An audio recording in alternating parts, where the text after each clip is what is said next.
का सन्नाटा चारों ओर फैला हुआ था। ट्रक हाईवे पूरा सुनसान था। चारों ओर ठंड से हाड़ कपा देने वाली ठंड चल रही थी। हाईवे के चारों ओर घना जंगल था। उसी हाईवे पर एक मर्सिडीज दौड़ रही थी। उसमें 3 लोग सवार थे, राहुल, निधि और उनकी 10 साल की बेटी तानिया। राहुल अपने दोस्त सैफ के घर ईद की पार्टी में शामिल होने के लिए गया था और पार्टी करके घर लौट रहा था। निधि ने मुस्कुराकर ड्राइव करते हुए राहुल से कहा, कुछ भी कहो राहुल, आज तो ईद की पार्टी में मजा आ गया।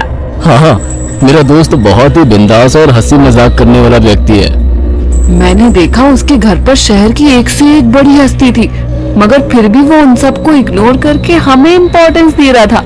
हाँ, देगा क्यों नहीं, आखिर मेरा दोस्त जो है। सच में राहुल, अमेरिका से इंडिया लौटकर बहुत अच्छा फील हो रहा है। वैसे तुम्हारा दोस्त सचिन अभी तक नहीं आया अमेरिका से? निधि की बात सुनकर राहुल चौंक कर बोला, ओह शिट यार, उसका फोन आया था कि वो इंडिया आ रहा है। उसने बोला था कि मुझे एयरपोर्ट पर पिक कर ले। निधि बहुत नाराज होगा वो। कोई बात नहीं, उससे बोल देना कि तुम्हें बिल्कुल याद नहीं रहा और फिर तुम्हें सैफ की इनवाइट की हुई ईद पार्टी में भी तो शामिल होना था। निधि ने इतना बोला ही था कि उसकी बेटी तानिया ने अपनी माँ की ओर देखकर कहा, मुझे भूख लगी है माँ, और प्यास भी। तानिया की बात पर निधि ने बुरा सा मुंह बनाकर उसकी ओर देखकर कहा, पार्टी में तो इतना खाया था तुमने, फिर भी भूख लगी है।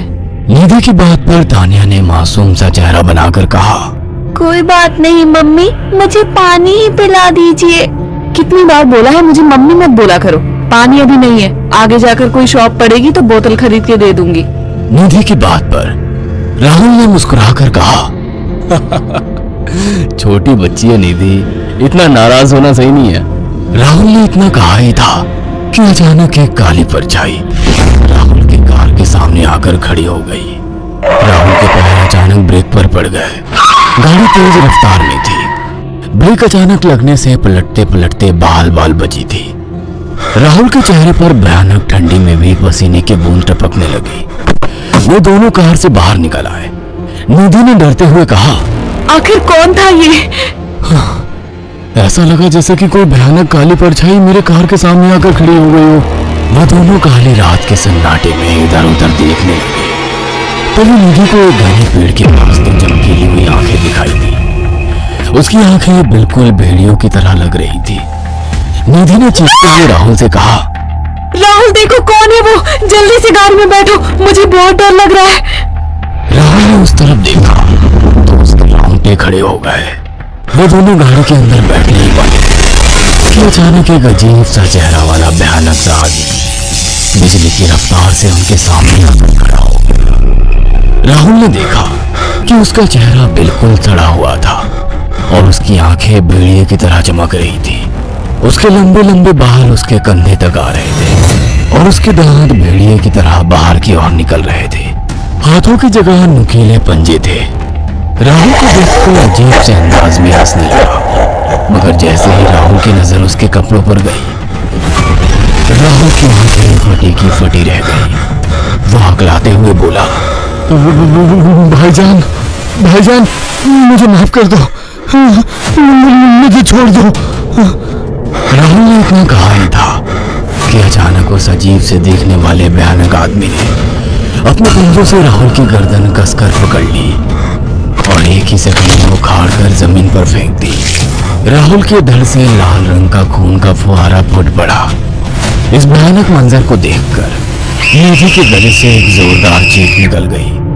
निधि इससे पहले भागती कि अचानक उस भयानक दिखने वाले आदमी ने निधि को पकड़ लिया और अपने नुकीले पंजे उसके पेट में गड़ा दिए और उसकी हथेलियां बाहर निकाल दी। निधि के दिल दहला देने वाली चीख सन्नाटे को चीर गई। अचानक हवा का एक बवंडर उठा और वो भयानक सा दिखने वाला व्यक्ति देखते ही देखते बवंडर के साथ गायब हो गया। तानिया ने डरते डरते निधि के मोबाइल से पुलिस और सैफ को बुला लिया और कुछ ही देर में वहां चारों ओर पुलिस की गाड़ियां थी। पुलिस ने राहुल के दोनों दोस्त सैफ और सचिन को वहीं बुला लिया। इंस्पेक्टर अर्जुन ने दोनों से कहा, मैंने ऐसी हत्याएं अपने करियर में कभी पहले नहीं देखी। ये काम तो ना किसी जानवर का लगता है, ना ही किसी इंसान का। सचिन कपकपाती हुई आवाज में बोला, आप कहना क्या चाहते हैं? कुछ कह नहीं सकता। जिस किसी ने भी इन दोनों को मारा है उससे एक बात तो साबित होती है कि वो इन दोनों से हद से ज्यादा नफरत करता था। अब सारी सच्चाई तो ये बच्ची ही बता सकती है। इतने बोलकर इंस्पेक्टर अर्जुन तानिया के पास चला गया, जो बेहद डरी हुई थी। तानिया ने आंखों देखी सारी घटना इंस्पेक्टर अर्जुन को बता दी। तानिया की बात सुनकर इंस्पेक्टर अर्जुन कंफ्यूज चेहरा लेकर मोबाइल पर किसी से बात करने लगे। सचिन इंस्पेक्टर के पास आ गया और सैफ भी डरता हुआ इंस्पेक्टर अर्जुन के पास आकर बोला, क्या हुआ इंस्पेक्टर? तानिया ने क्या बताया? उसने जो बताया वो काबिल यकीन नहीं है। उसकी बात पर किसी भी तरह से यकीन नहीं किया जा सकता। फिर भी कुछ तो बताया इंस्पेक्टर। हाँ, उस बच्चे के मुताबिक एक भूत ने निधि और राहुल को बड़ी बेदर्दी से मारा है। इंस्पेक्टर की बात सुनकर पूरी तरह से चौंक गए। क्या मतलब है इस बात का? बच्ची बेहद डरी हुई है। हम आगे की तफ्तीश जारी रखेंगे। निधि और राहुल तो चले गए, अब तानिया को मैं रख लूंगा। नहीं, राहुल मेरा अच्छा दोस्त था। तानिया अब मेरे साथ रहेगी। देखिए, बच्ची के माँ बाप अब इस दुनिया में नहीं है और आप दोनों भी शादीशुदा है। मुझे नहीं लगता कि आप दोनों बच्ची की सही से देखभाल कर सकते हैं। मेरी कोई औलाद नहीं है। मैंने अपनी पत्नी को फोन कर दिया है, वो भी IPS ऑफिसर है। ये बच्ची आज से मेरे साथ रहेगी। उसका मासूम चेहरा मेरे दिल में उतर गया है। अब तुम दोनों जा सकते हो। पूछताछ के लिए मैं जब भी तुम्हें बुलाऊं तुम दोनों आ जाना। इंस्पेक्टर ने ये बात बोली ही थी कि अचानक वहां पर मौसम बदल गया। चारों ओर काली घटाएं छा गई और एक भयानक बवंडर उठा और देखते ही देखते सब पुलिस वालों के सामने वो भयानक चेहरे वाला आकार सबके सामने खड़ा हो गया। उसको देखकर सबके रोंगटे खड़े हो गए। देखते ही देखते उसने अपने भयानक पंजे सैफ की आंखों में डालकर उसकी आंखें निकाल दी। सैफ ने चीखते हुए वहीं दम तोड़ दिया। उस भयानक आदमी को देखकर सचिन उसके पैरों पर गिर गया। तुम तो भाईजान से कपड़े पहने हो। मैं समझ गया तुम भाईजान हो। मुझे माफ कर दो भाईजान, मुझे यहाँ से जाने दो। मैंने कुछ नहीं किया था। वो भयानक चेहरे वाला गुर्राते हुए बोला, बता इन सबको कि ये सब इतनी भयानक मौत क्यों मरे। सचिन दौड़ता हुआ इंस्पेक्टर अर्जुन के पास गया और बोला, मैं जानता हूँ इसने इन तीनों को क्यों मारा। इसका नाम भाईजान था। जब ये जिंदा था ये किसी का भाई किसी की जान था। बहुत साल पहले ये हम सबका बहुत अच्छा गहरा दोस्त और बिजनेस पार्टनर था। ये सबकी बहुत मदद किया करता था। इसकी प्यारी सी बेटी थी तानिया, जो इस वक्त कार के अंदर बैठी हुई है। ये इसी की बेटी है। भाईजान अपने सारे पैसों से एक बहुत बड़ा हॉस्पिटल खोलना चाहता था, जिससे गरीबों का मुफ्त इलाज किया जा सके, मगर हम तीनों इसके लिए तैयार नहीं थे। हमारी नीयत उसकी दौलत पर खराब थी और एक दिन हम सब धोखे से ईद के दिन भाईजान को यहाँ ले आए और इसे मारकर फेंक दिया। तो फिर तुम सबने इसकी बेटी को क्यों जिंदा छोड़ दिया? हमें बाद में पता लगा कि भाईजान ने सारी जायदाद अपनी बेटी के नाम कर दी है, इसीलिए हमने भाईजान की पत्नी को भी मार दिया।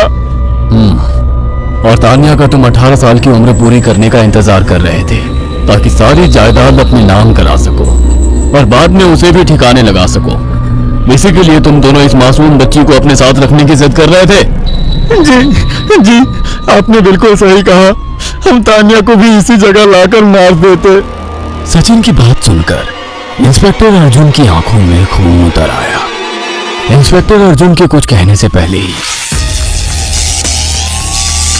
भाईजान बिजली की रफ्तार से इंस्पेक्टर अर्जुन की आंखों के सामने से सचिन को पकड़कर ले गया और उसके शरीर के टुकड़े टुकड़े कर दिए और हवा में उठे एक तेज बवंडर के साथ गायब हो गया। सारी घटना इंस्पेक्टर अर्जुन की आंखों के सामने हुई थी। तानिया को इंस्पेक्टर अर्जुन और उसकी पत्नी ने अपनी बेटी की तरह पाला।